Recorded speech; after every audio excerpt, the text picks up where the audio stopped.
السلام عليكم ورحمة الله وبركاته وعن ونكسن دمان أصحابتنا وحيران جود أهان مقالكن وحن كفلان قين دونا برنامجka loo yaqaan Welcome Corps ee Mareykanka anagoo guud ahaan ka jawaabi doona su'aalihiina iyo saameynta siyaasadaha isdiidan ay ku yeesheen barnaamijkan wasaacid xaaji aadan soo dhawaada mar kale barnaamijka Welcome Corps ayaa ah barnaamij dawladda Mareykanku ku dhawaaqday bishii Janaayo 2023 kaasoo qayb ka ahaa dadaalada lagu ballaarinayo fursadaha ay dadka dhalashada Mareykanka haysta ugu lug yeeran karaan soo dhaweynta iyo inay taageero u muujiyaan dadka qaxootiga ah barnaamijkan ayaa sidoo kale dadka caadiga ah sida jaaliyadaha kooxadiimeedyada ururada bulshada iyo asxaabta deegaan ahaan isu dhow waxa uu u ogolaanayay inay si gaar ah u kafaalo qaadaan qaxootiga dawladda Mareykanka ogolaanshaha ka haysta barnaamijkan oo ujeedkiisu ahaa in la abuuro bulshooyin u istaaga inay gacan siiyaan qaxootiga cusub si ay isku filnaanshiyo dhanka nolosha iyo amaan u helaan wuxuu sidoo kale barnaamijkan siinayay dadka shacabka ah fursad ay si toos ah ugu lug yeeshaan howlaha qaxootiga iyadoo loo marayo sifa sharci ah qaabka uu u shaqaynayay barnaamijkan ayaa ahayd kooxaha kafaalo qaadayaasha oo ah koox tiro ahaan ka kooban ugu yaraan 5 qof oo qaangaar ah kuwaasoo wada shaqayni ka dhaxayso si ay u taageeraan ugu yaraan hal qoys oo qaxooti ah muddo ku siman 9 maalmood waxaana lagu xiray inay bixiyaan taageero dhaqaale hagid iyo caawinaad dhinaca deganaanshaha iyo shaqada ah waxa bilowgii barnaamijkan ilaa hadda lagu guuleystay in ka badan 10,000 oo qof in ay iska diiwaan galiyeen website-ka rasmiga ah ee barnaamijkan ayagoo ka faa'iideysanaya fursadan muhiimka ah wargelin muhiim ah xafiisyada Saacid Agency waxay ka caawinayaan guud ahaan adeegyada kala ah diyaarinta kaysaska iyadoo la raacayo shuruudaha rasmiga ah sixidda kaysaska khaldamay ama diidmo hore la kulmay turjumaada dokumentiyada iyo kaysaska si sax ah luqadaada hooyo qabashada ballamaha faraha biometric appointment ka jawaabidda interviewga soo saaridda iyo buuxinta codsiyada viisaha ka jawaabidda emailada kala duwan iyo talo bixinta arrimaha la xiriira interviewga iyo socdaalka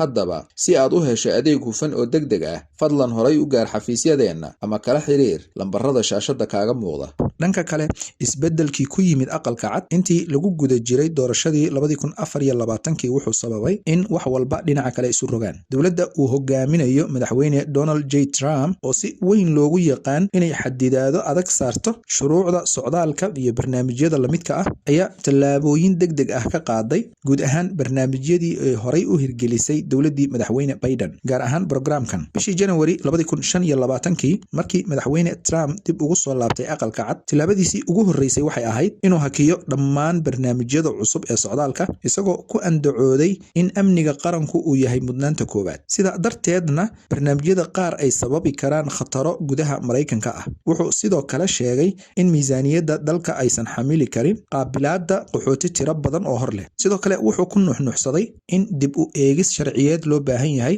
si loo hubiyo cid walba oo soo galaysa gudaha Mareykanka sida khubarada ku xeel dheer dhanka socdaalka iyo xubnaha ka agdhow aqalka cad sheegayaan waxaana muuqata in madaxweynuhu uu si gaar ah u bartilmaameedsaday barnaamijkan waxaana si rasmi ah loo joojiyay fulintiisa bishii Febraayo ee sanadkan aan ku jirno go'aanka madaxweyne Donald Trump uu ku joojiyay barnaamijkan ayaa yeeshay saameyn ballaaran tobanaan kooxo kafaalo qaadayaal ah oo diyaarsanaa ayaa riyadoodii hungowday kadib go'aankan sidoo kale kumanaan qaxooti ah oo sugay in loo ogolaado in la keeno Mareykanka ayaa guud ahaan arrimahooda hakad ku yimid waxaana arrintan ka gilgishay ururada samafalka sida HICE Church World Service iyo IRC iyagoo cambaareeyay tallaabadan waxayna ku tilmaameen jabin iyo xadgudub lagula kacay ballanqaadkii bini'aadanimo ee Mareykanka sidoo kale waxaa si adag uga hadlay qaar ka mid ah senatarada dimuqraadiga oo sheegay in go'aanka lagu joojiyay barnaamijkan uu yahay mid siyaasadaysan isla markaana dhibaato ku keenaya kumanaan qoys oo nolol iyo nabad